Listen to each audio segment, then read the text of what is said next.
case, folks. All right, excellent. Well, thank you everybody who is here. I can see that we have 35 participants in the Zoom room and counting, which is fantastic. Today, we are going to be discussing all the wonderful things about ranked choice voting. My name is Mason Graham. I'm the policy director here at Common Cause New Mexico. And joining me are two esteemed community leaders. We have City Councilor Nichole Rogers for District 6 and City Councilor Tammy Fiebelkorn from District 7. Neighbors, friends, welcome. We're happy to have you here. Let me get my slides up and let me quickly go through the agenda before we go any further. We have quite a bit to talk about today. If you are familiar with ranked choice voting, maybe this information you already know. This is your first time engaging. We're happy to have you here. Hope you take notes. If you're looking to find out a little bit more information, I hope this is going to be a useful presentation and use of the next hour of your time. So we'll talk about what ranked choice voting is, where it's being used, and why do we want it here in Albuquerque. Of course, we have to discuss how it works, and then the impacts and the outcomes that we could see from a ranked choice system. With Councilor Fiebelkorn and Councilor Rogers, we'll have some questions. We'll go into a little bit of discussion. Hopefully, I don't get on their nerves too much with my questioning. And then we have interactive activity for you all with a mock RCV election. I will drop a link in the chat for that when it is time for us to do our own ranking of candidates that I'm sure that you all find fun. And then we'll go into what's next for ranked choice voting here in Albuquerque. And if we have some time at the end, we'll go into a little bit of Q&A. So this is all of us. I hope this is the photos that you guys enjoy using. These are your professional photos. Councilor Fiebelkorn, Councilor Rogers, I want to give you an opportunity to come off mute and introduce yourself to everybody who's here. Let's start with you, Councilor Tammy. Thanks, Jason. Hi, everybody. I'm Tammy Fiebelkorn, District 7 City Councilor, two-time proponent of ranked choice voting. So big fan, and I'm really glad to be able to be here tonight to discuss this topic with you all. Thank you, Councilor Fiebelkorn. I'm just so excited to be here. My name is Nichole Rogers. I serve as District 6 City Councilor, and I am in my second year. And just for those watching, District 6, the boundaries are right up against Councilor Fiebelkorn on Lomas is my northern boundary, and Eubank all the way down west to I-25, and even all the way south to Mesa del Sol, the Pueblo. So a lot of different, lot of neighborhoods, and often I call it a tale of 4 different cities in one district, depending on where you are. So thank you so much. I'm happy to be here. Thank you both for being here. I've known both Councilor Rogers and Councilor Fiebelkorn for quite some time now. So I'm glad that we were able to do something like this together. All right, so let's talk about what is ranked choice voting. So this is something that has come into the spotlight as far as elections and in politics in recent years, even though it has been around for quite some time. Actually, ranked choice voting goes back to the early 1800s, where it's been used in bureaucracy and in politics and government overseas. So this is not a new electoral system by any means. And overall, I think we all have an understanding of how to rank our preferences. Everybody has a favorite candy bar. They have a favorite ice cream, a favorite place to go out to dinner. But you also have a place that you would be just as fine going out to dinner as well if you weren't able to go to Whataburger or the Cheesecake Factory. Or maybe if you weren't able to have that Hershey's bar, you'll be okay with the Snickers. That is pretty much the basis of the concept for ranked choice voting. Instead, we're applying it to our electoral system. So, what ranked choice voting is, it's a simple but powerful election reform that allows you to rank, hence the name, your candidates from your favorite to your least favorite. Of course, this really only works in an election that has more than 2 candidates. But as you can see in elections across the country and even here in Albuquerque, that is widely becoming the case. So the way that it works is that when no candidate receives 50% of the votes, the candidates with the least first choice votes are eliminated from the running. Then a voter's second choice in that ranking would be added to the total votes for their selected candidates in the next round. So it's a sequential process where candidates are eliminated from the running until one candidate receives over 50% of the votes. In elections here in Albuquerque in New Mexico, we require that a candidate receives 50% of the votes, 50% plus one. When that doesn't happen, elections will go to a runoff, which means that folks are then asked to come back to the polls at a later date, usually in December, to cast their vote again for usually two candidates until somebody gets 50%. Now, that was a little bit complicated, but we'll go into some details a little bit here, and I'll show you that it's actually quite simple. But let's talk about where ranked choice voting is being used right now.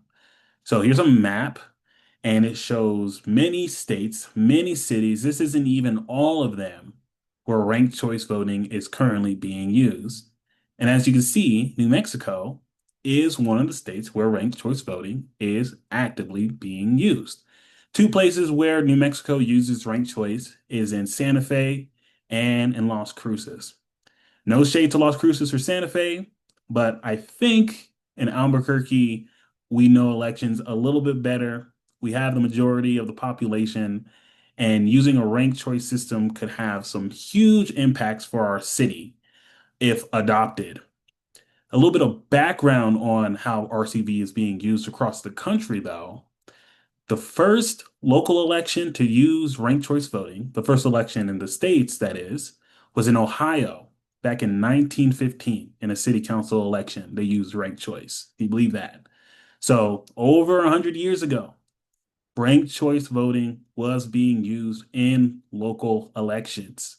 Most recently, Alaska adopted a ranked choice system for their congressional elections. And wouldn't you know it, maybe due to the ranked choice voting system, maybe due to just changes in political feelings overall, Alaska was able to elect their first Democrat to Congress in 50 years under the new ranked choice voting system. That was in 2022. The other state that uses ranked choice voting at the statewide level is Maine. They approved that back in 2016. They recently used it in 2018 in their congressional election as well. So it is being used actively, and there is some successes in it. So let's talk about how this would play out for Albuquerque. So here at Common Cause, we've been big supporters of ranked choice voting. We believe that it's the next logical step in improving municipal elections. And why is that? Well, when we talk about runoff elections, maybe what you would hear is another election day that I have to go out and turn up, take time off from work, take my kids out of school, or find childcare and cast my vote again. Now, that creates a series of barriers for folks that already committed to vote back in November. Now, if we had the ranked choice voting system, we would be eliminating that second runoff election where voter participation typically drops. And here in Albuquerque, we have seen that. The two city councilors with us right now have both participated in runoff elections. Now, we would love to see as many folks participating in elections as possible. But when elections do go to a runoff, that voter participation drops. And that might mean that a candidate that was preferred during the general election will not receive the same amount of representation in the runoff. So we think RCV would be a way to solidify that fair representation in elections that might have a crowded field. As for the city, having everything under one election day, eliminating the runoff, would save taxpayer dollars as well. And there is quite a bit of a cost associated with having an additional election. There's additional election sites, additional election and tabulating, poll workers, and all the folks behind the scenes who have to show up for that additional election. Definitely would benefit from us consolidating to a ranked choice system. So that's why it's often called instant runoff, because in this case, the runoffs happen immediately if there isn't 50% of the vote. For this conversation, we'll just be calling it ranked choice voting to keep things simple. But if you also hear it termed as instant runoff, that is also ranked choice voting. So let's take a look at Albuquerque right now. So this is our field for the Albuquerque mayoral election. We have 7 candidates in the running for our Albuquerque mayoral election. We have our current incumbent, Tim Keller. We have a current city councilor, Luis Sanchez. We have a former U.S. attorney, Alex Ubaez. And we have some folks that have varying degrees of political experience who are participating in the mayoral election, who probably all have a different range of experiences and ideas on how to best represent the city and to best represent your voice at City Hall. When we go to the election in November, it is quite likely, if not, I would put my money on it, that not one of these candidates will receive 50% of the vote on election day. Now, that wouldn't be a terrible thing if runoff elections were instant, like under ranked choice voting, or if there were additional challenges when it comes to the runoff election that would potentially happen in December. There's additional costs to candidates as well. They have to go out and campaign again, which I think I'll have Councilor Fiebelkorn and Councilor Rogers speak to again. Voters check out. They already casted their ballot. I'm not going to go out a second time to vote for mayor. And it's around the holidays. And I know that usually around December, I'm still working off the food that I ate from Thanksgiving. So it's going to be a tough election coming up. There's going to be a lot of people on that ballot. And so I think now is the time for us to take a serious look at ranked choice voting when our elections are looking more and more like this.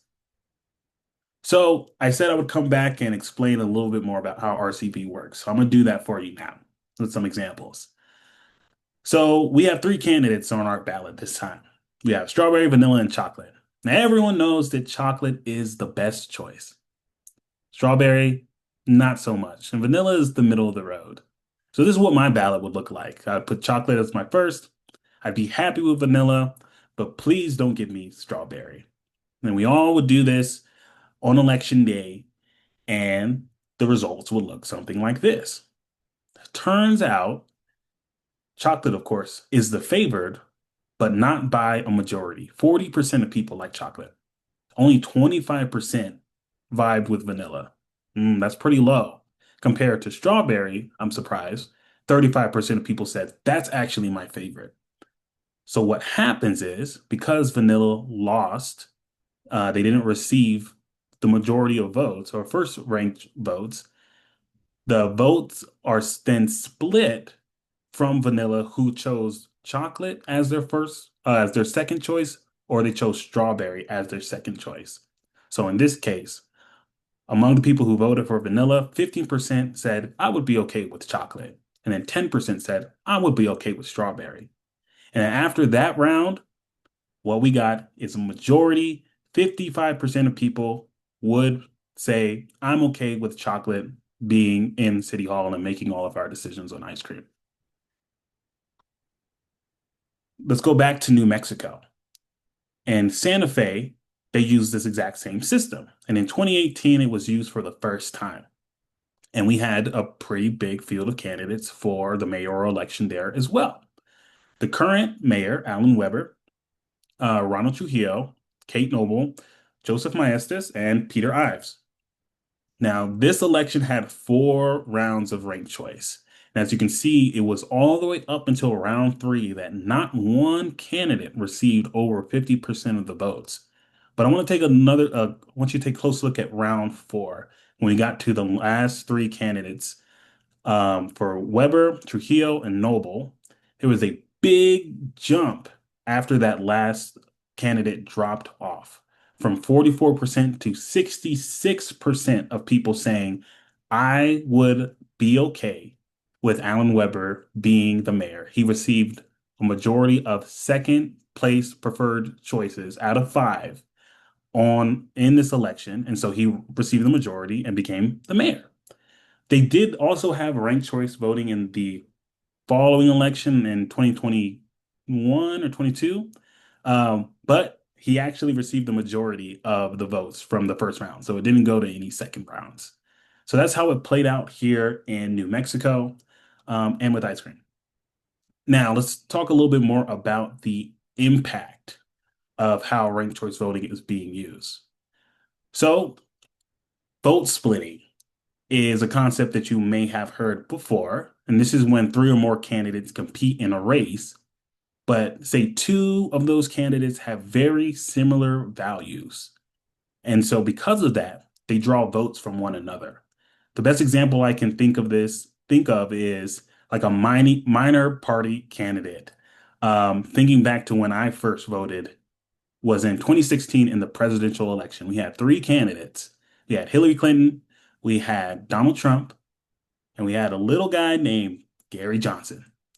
Now, Gary Johnson was a pretty favorable pick for independents, a minor party. He shared a lot of similar values as the Democratic Party at the time, and he was very different than Donald Trump. Now, for folks who may have said, I'm not really too happy with Hillary or the Democratic Party, but I'm definitely not voting for Donald Trump, I might vote for Gary Johnson because he still kind of aligns with my values. Now, in this system, because Gary Johnson pulled some of those people into his camp, that may have allowed for Donald Trump to win the election, even though he lost the popular vote. The vote was split. And so with ranked choice voting, we can negate that, especially when there is a larger field of candidates, because preferences are ranked and people with the least amount of preference are dropped. Another concept you may hear is to vote your conscience. So you often hear people say, we're voting for the lesser of two evils. And, things go along partisan lines are very partisan in nature, very recently. And being able to vote your conscience would be saying, I want to vote for somebody who shares my values, my ethical beliefs. And I don't just want to vote for the person who I think is going to do the least amount of harm to our society if elected. Now, with ranked choice voting, you can do that because an ethical candidate, maybe if they are part of the major party or not, would have more leverage in this system based off of preference. And for all candidates under this RCV system, they would actually need to engage with more voters to get those second and maybe even those third ranked choices. And the overall result from that is that even if your favorite candidate doesn't win, you still get a say in who gets elected.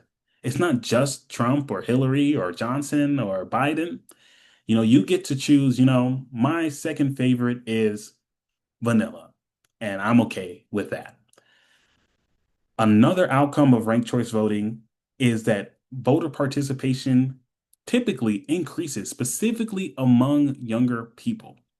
Let's take another look at the nation. We've just had a primary election in New York City for their office of the mayor that had a record turnout.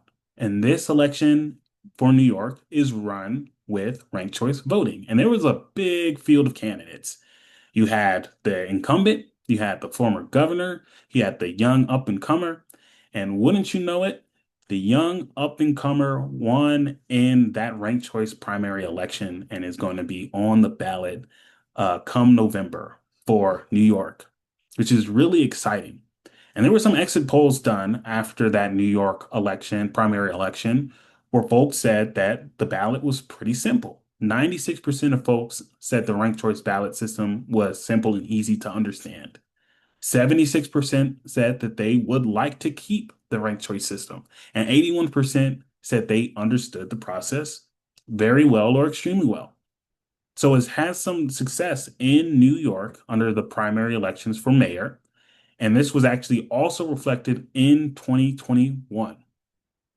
Now, what RCV could also do, which I alluded to a little bit before, was to level the playing field for non-traditional candidates, maybe someone from an underrepresented community, from a different non-traditional work background, or maybe somebody who just knows how to speak to the people. They all have an equal chance, somewhat equal chance, under ranked choice voting if they're willing to do the work. And the best part about RCV is that whoever wins holds a majority of voters' preference. Going back to Alan Weber, 66% of people said, I would be okay with Alan Weber being the mayor for Santa Fe. And after 2018, I could probably confidently say that continued to be reflected because in the following election, he received a majority of the votes. So that was my little introduction and breakdown as to what RCV is.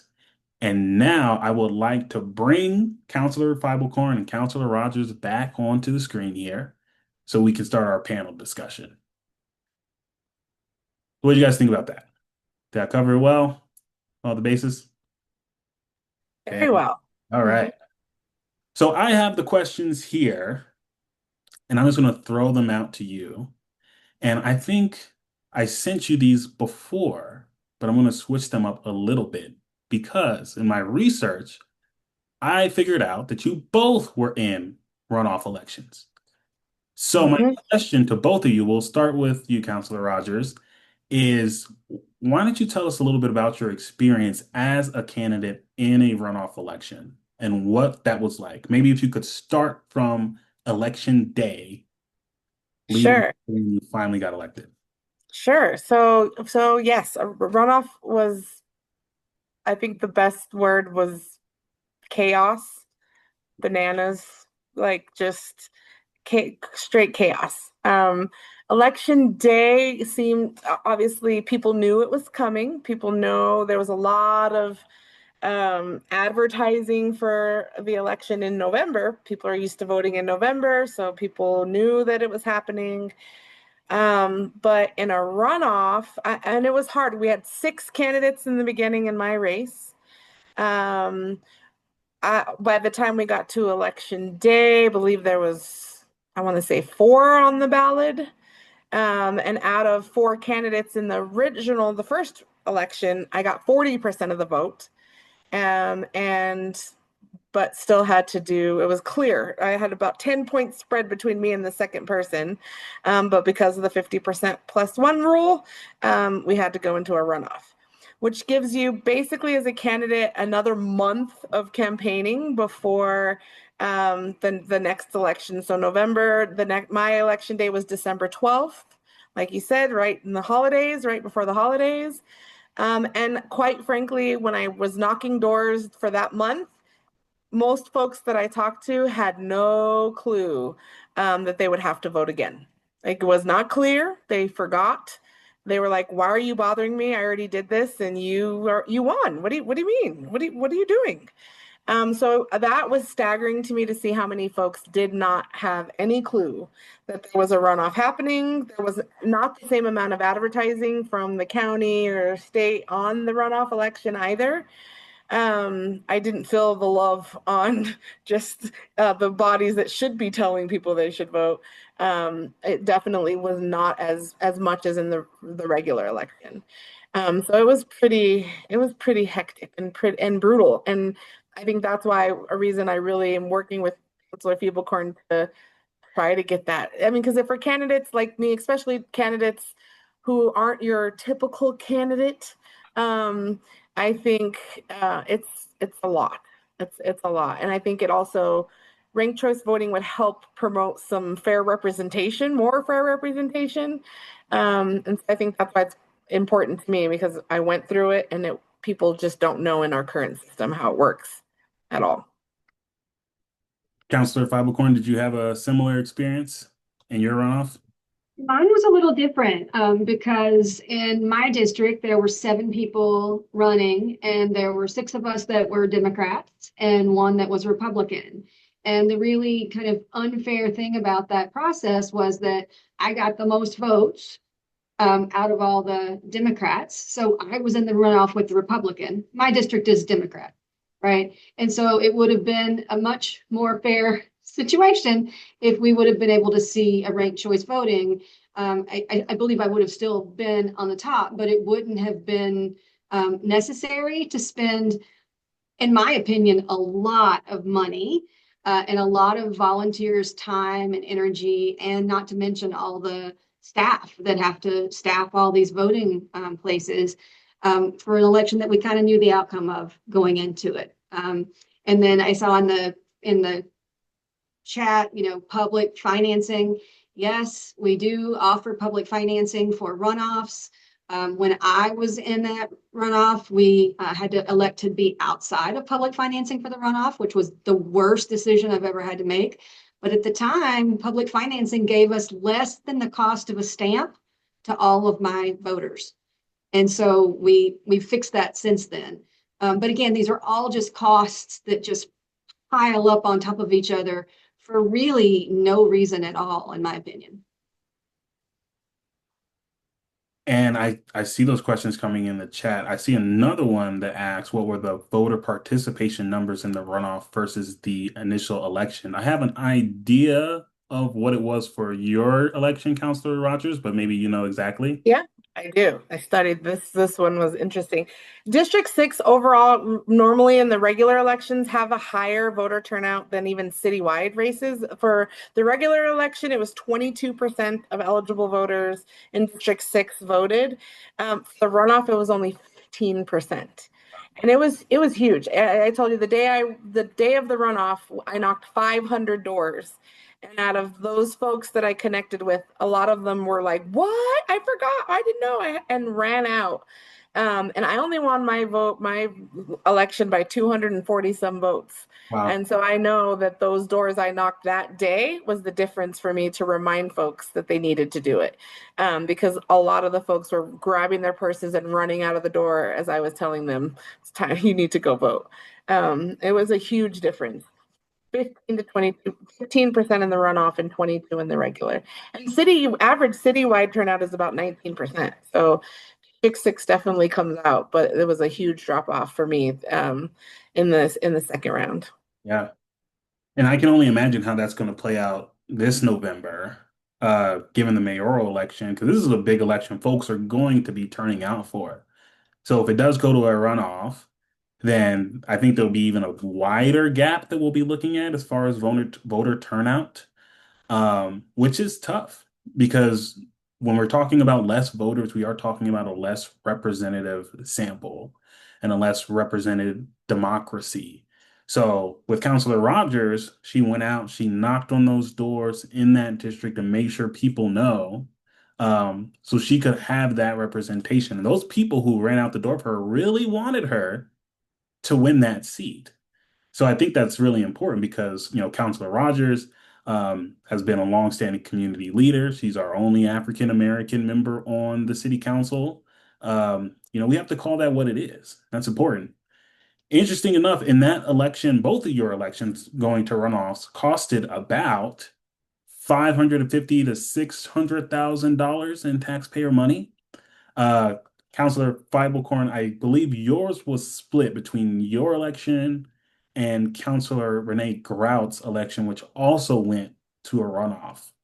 So these aren't free. Show up, do your election again. This cost us, the taxpayers, money to do this. And like Councilor Fiebelkorn said, we probably already knew what the result of the election was going to be. but we have to show up because they didn't get that majority, and then, making sure that it is represented. So you actually started to answer my second question here, which is, do you believe that RCV aligns with our city's goals in promoting equity, inclusion, and fair representation? So let me throw that question over to you, Councilor Fiebelkorn. Do you think RCV aligns with our city goals? Yes, of course. I think for me, it's incredibly important that we prioritize our budget, and we're not doing that because we're spending a lot of money on elections that we don't need. And then all the research shows that if you're doing ranked choice voting, you are more likely to have a representative outcome. And so we would see a different looking city council if we had that in place. I truly believe. What about you, Councilor Rogers? Yeah, definitely. I think so. I think it promotes fair representation, like Councilor Fiebelkorn said. I often hear from especially communities of color that my vote doesn't matter, Mm, right? Because they think one vote on one ballot for one person is going to get drowned it out. And ranked choice voting really does encourage not only more diverse candidates, but also it really will help the engagement of voters who just feel like the nuances of I'm wasting my vote. I hear that so much. My vote doesn't matter. My vote doesn't matter. But in this case, it really does. I also think it also I was just shocked at how much negative campaigning happens. I mean, I know it, we see it, like, right, but like to actually go through it, it was like, so I think it would also reduce negative campaigning. Candidates have an incentive to appeal to a broader base of voters than just the number one voters. Because I was like a lot of folks, I didn't know this before I ran for office, obviously, that you target voters, right? And there's this rule that you target voters by the voters who vote in every election, right? Those are our top voters, right? Who vote in every election, every single election, right? And that's the doors that most of the candidates are knocking on, right? And so I really do think it will make candidates have to campaign differently. And you have to appeal to those second, third, and fourth voters, right? When they're ranking, not just the choice voters. I really think yeah, bottom line, I think it absolutely fits our goals. We do have goal to be inclusive and have equity and have fair representation, but it does have to be implemented thoughtfully, right? We have to do the right voter education and make sure people have access to that. And I do think it'll lead to more representative of our community, the leaders that we have, healthier campaigns, and a stronger, more inclusive democracy. And I think that's what we all want. absolutely. And now that we're like halfway through our questions, we're going to keep asking questions, but I want to let folks know that what we're talking about right now, you have an opportunity to try out right now. So we're going to do a mock ranked choice voting election. We're going to keep talking so you guys can put in your answers, but you're going to be choosing from the top New Mexico foods. So we have a green chili cheeseburger, we have a Navajo taco, a smothered burrito, a Frito pie, and an enchilada. So I dropped the link here in the chat, and I'll make sure we keep putting it in there because I also see that questions are coming in. And there's a QR code on your screen if you prefer to use your phone, if your computer is being occupied. And we will go back to those results here in a little bit. But I wanted to put that up there on the screen for all of us to see because I think this is really a really great conversation that we're having. And I would love to see the results here at the end. But going back to your point about candidates, yes. So in a ranked choice system, candidates are like have an incentive to play politics better, to stop the mudslinging. A lot of times today, when we see folks with their campaign ads, they're not really running on their success or their experience as much as they running on the detriment of who their candidate is, their opponent is. And that's tough because we are now stuck in this idea of thinking, I don't want to vote for this guy who, uh, embezzled a bunch of money, but I also don't want to vote for the guy who makes $1 billion. That sounds very true to what's happening right now, even though I just pulled that out of thin air. We want candidates to say, these are my ideas for our city or our state, and this is why you should vote for me.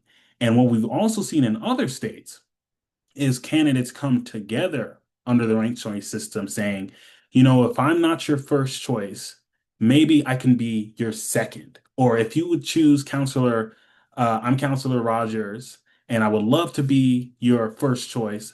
But if you prefer Counselor Fiebelkorn, I'd be happy to be your second.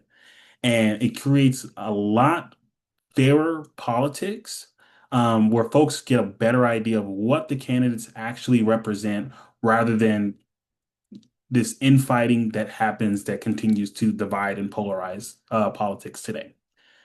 So as those responses are still coming in, we'll move on to our next question for both of you. And I would want to know what you would think would be the appropriate metric to determine if ranked choice voting is successful, say, here in Albuquerque. Let's start with you, Counselor Fiebelkorn. All right. I think for me, there's two things that we would want to look at. I mean, there's a lot of things you can look at, but for me, number one is how much money did we save? How much money is still available in the budget for, important things that are not runoffs that are not needed? But then secondly, I think it's really interesting to have the data point of how many people are voting. What's the turnout for the one election? And I think it would be higher. It would certainly be substantially higher than the runoff elections that I've experienced in my campaign and also when Councilor Rogers was running. And so are we seeing more people get their voice actually heard in the decision-making process? And then the third thing that I think would just be interesting to learn is do some study or some survey to see if people are really feeling more confident that their vote counts, because I think that's really important and it's certainly missing right All right, voter confidence and turnout is what I'm hearing. Counselor Yeah. Rogers, what do you? Yeah, I think in addition to those, I think I'd like to look at candidate diversity, change the diversity of our candidates. I like also I've been reading on this topic about ballot exhaustion rates and like like how the number of ballots that become inactive because most voters didn't rank multiple candidates, like just to see, especially when we have 6 or 7 candidates in one, do people actually rank all the way down? That would be really interesting to see. um, I think, of course, voter turnout, but the campaign tone and strategies. I would want to see just analyze the content of campaign materials, the debates or the forums, candidate forums. Um, and I think that matters because, again, ranked choice voting encourages candidates to seek the second and third or fourth choices. And it tends to, I would think it would also, reduce the divisiveness of campaigns. So I think success indicators there could be fewer attack ads, more cross-supportive messaging between candidates, which is interesting. The other thing I think too is just really doing some post-election surveys of voters to see how they understood the process, were they satisfied with the process. I love research, so my brain can go into all the different areas that we could research with just ranked choice voting. And that can really just say that, if the survey results say there's high level of clarity and trust in the process, I think that would be a really, really good thing. And then the last thing I think would be interesting to see is the majority support for the winners. Like, because ranked choice voting is supposed to be like more representation of the masses in their choices. So do most of the winners have majority of the support, not just plurality, right? And so I think that would be super interesting to see. And of course, in addition to cost savings and community representation and all of those things that we could see once we change the system. Okay, so the hard data, absolutely. Uh, that was a great point that you brought up when it came to spoiled ballots. Now, in the ranked choice system, you have a choice to even participate in the system. You can still choose just one candidate if you would like. So if folks are actively using the ranked choice voting system, is that a good metric? If we're seeing maybe a different type of candidate being elected who potentially wouldn't be, is that going to be a good metric? I think those are all really great points that you're bringing up, Councilor Rogers. So I see some questions in the chat and we are receiving responses back. We've got a little less than 15 minutes. So I want to go to our mock RCV election and show you all how it plays out. So I have the results here and I see the questions about where's the second round? I only voted once.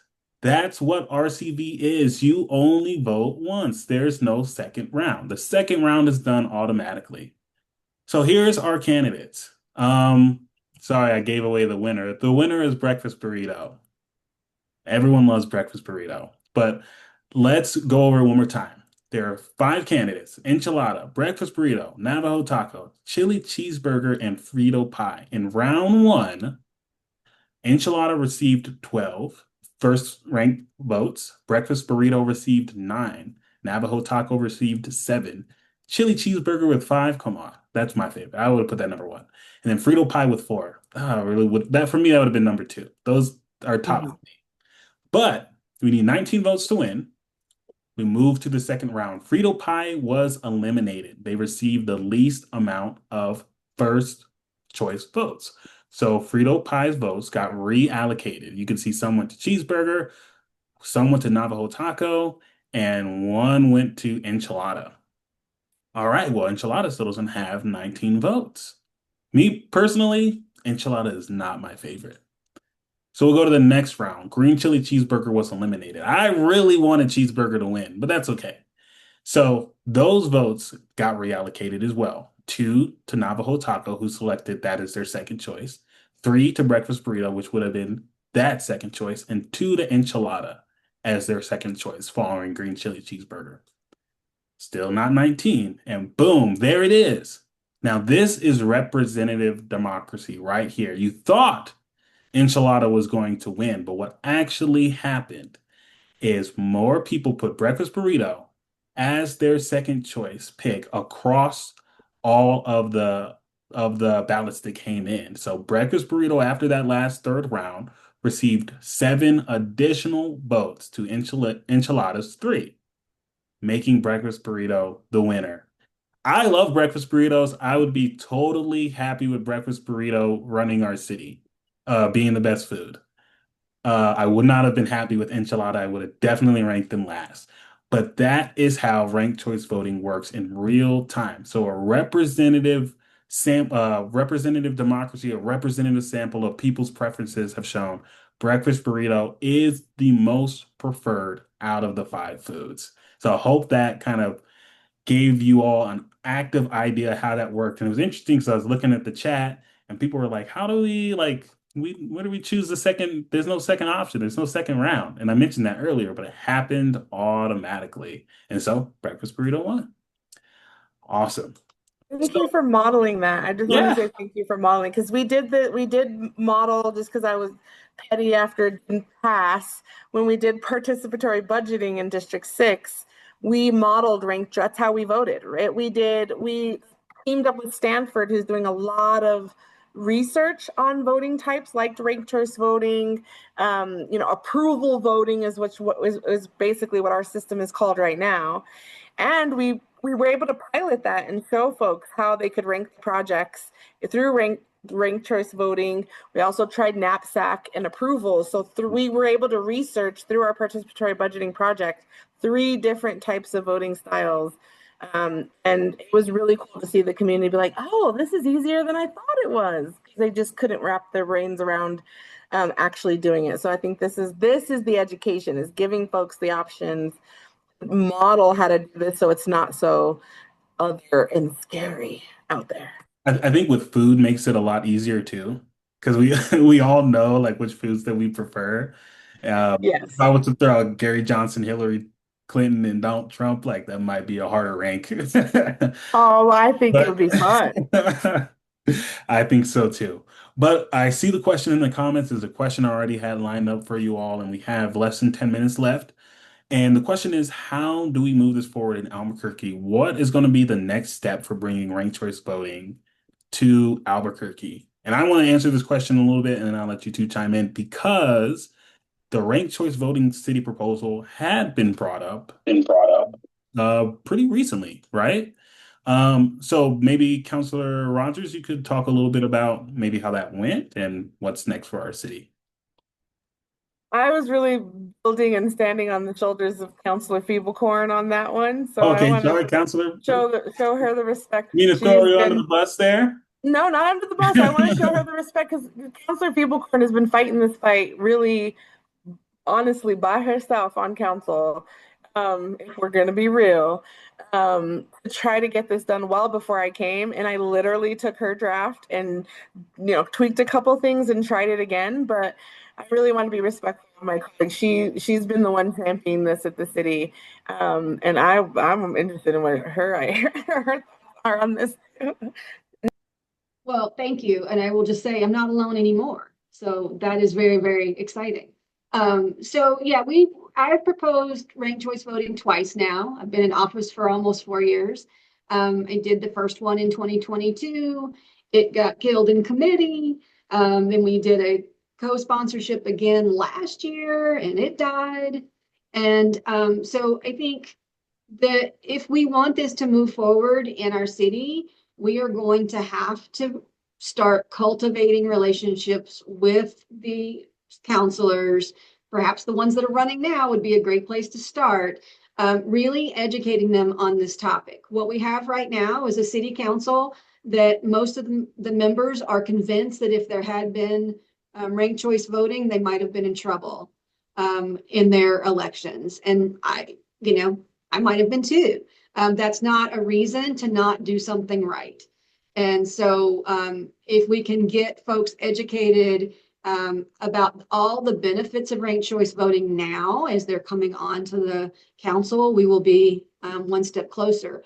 I will say, and just bringing it back down to reality, there are 2 votes on council right now for ranked choice voting, and you need 5, potentially 6, depending on if it gets vetoed or not. And so we have a long way to go.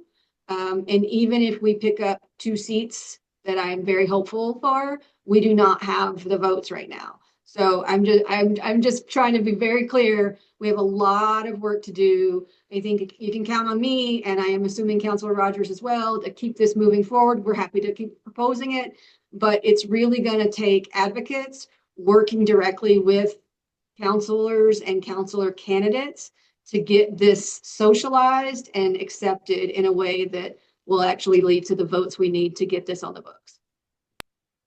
Absolutely. And I'm going to put the link to Legistar where this or the last co-sponsored one so you can read for yourself who voted for it and who voted against it. It was 3-6 on this particular one that we tried.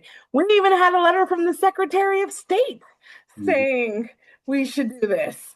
And it wasn't, it still failed. And so I think for me, obviously, I would love, we would love to reintroduce this again. Like Councilor Fiebelkorn said, we don't have the votes right now. We wouldn't have the votes to do that. But so I think what we need to do in the interim is build an education and advocacy campaign, which Common Cause is already on.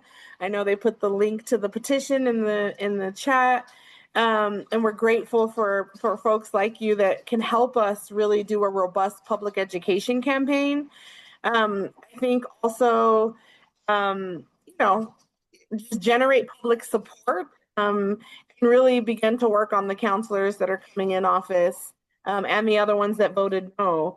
When it's time to, and I think I saw somebody in there say, in the chat say we need to elect folks. This should be a question you're asking candidates on city council. When they are asking for your votes, when they're knocking on your doors, ask them where they stand on ranked choice voting. And if they don't support it, ask them why and educate them on why it's important and why, if they want your vote, they should be voting for this. Because I think definitely we're up, Fiebelkorn and I are always up for a good fight, but also we aren't gonna, if we know we don't have the votes, then it's kind of like, do we want to just fight for nothing? No, we don't have time for that. We got to spend our time on what we know we can get accomplished. And I even though it was 3-6, I think we can, if public really outcried and wanted it, and when people are up for reelections, we vote people in who are going to do it for us. Absolutely. Great responses from both of you. Yes, let's get the public involved. Organizations like ours at Common Cause are heavily involved and very heavy-handed with our ranked choice voting support and outreach. And if you want to be a part of this, we would urge you to sign our RCV petition. We've got all the language there for you already, so you don't have to write anything. You just be adding your name, think maybe your address so we can get it to your right city councilor as to why we want RCV. And I was in the room at that last time that ranked choice voting was brought before the city council. And I will tell you the public support, and I'm sure some of those folks are here on this call, the public support was incredible. There was a lot of people saying exactly why we want ranked choice voting, the impact that it'll have. And, the Secretary of State has spoken to this. I've had conversations with our congressional leader about this. This is something that we would love to see implemented in Albuquerque, but like the city councilor said, they have to have a consensus on the city council. So we have elections that are happening right now. If you see folks that are running for city council out in public, maybe at an event, a town hall, or knocking on your door, ask them, is ranked choice voting something that we could get done here in Albuquerque? And maybe if they didn't have all the reasons as to why they would support it, you could be someone who could help them understand how beneficial ranked choice voting could be.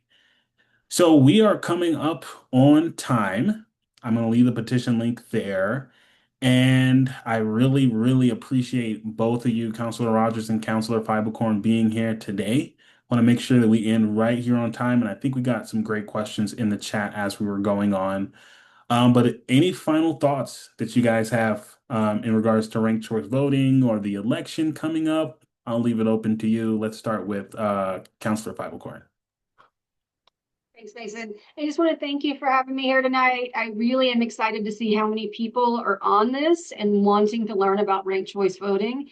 I think that can be mobilized into actual action as we move forward. I would love to see this adopted during my next term on city council. And then I will just say, if I assume everyone on this call has already done so, but if you're not registered to vote, please get registered. Please make plans to vote. Your vote does matter. City council elections often come down to 200, 300, sometimes 100 votes. And we really need to make sure that our Albuquerque City Council looks and represents us, looks like us and represents us. And so please, please vote, do your candidate research, reach out if you have any questions, but make sure you vote and make sure that you have a say in how our cities run. Thank you, Councilor Fiebelkorn. Thank you for shouting out voter registration. Yes, register to vote. It's happening right now. Do it before it's too late. Councilor Rogers. Yeah, I would just say to close, just stay engaged, like monitor upcoming city council agendas, educate yourself and others now that you've learned more, host and share resources, post about it, talk about it, educate your friends about it, speak up, come and do, even if it's not on our agenda, sign up for general public comment and say that you want this, call your counselors, sign the petition, attend meetings, and collaborate. I think the collaboration, team up with Common Cause, New Mexico Open Elections, all of the advocacy groups that are really pushing this stuff, because it really does help us. And I think in addition to the petition, I think we should be getting together and talking about when do we reintroduce this and coming up with an actual campaign for this, an actual education campaign. I mean, big, like, let's get strategic and really do the power mapping exercise for this. And how do we put pressure on the 6 councilors? Some of them Democrats, if you looked at the list, who did not vote for this. And so I would just urge us to like take this and let's do something with it and do some power mapping exercises and start seeing how we can next year get this done. Counselor Rogers, Power Map is my middle name. So thank you, everybody, for being here. I appreciate everyone's time. We are right at the hour. So we'll make this recording available to folks one way or another, probably through our website. But thank you again for being here and have a great rest of your night. Make sure you register to vote. See you next time.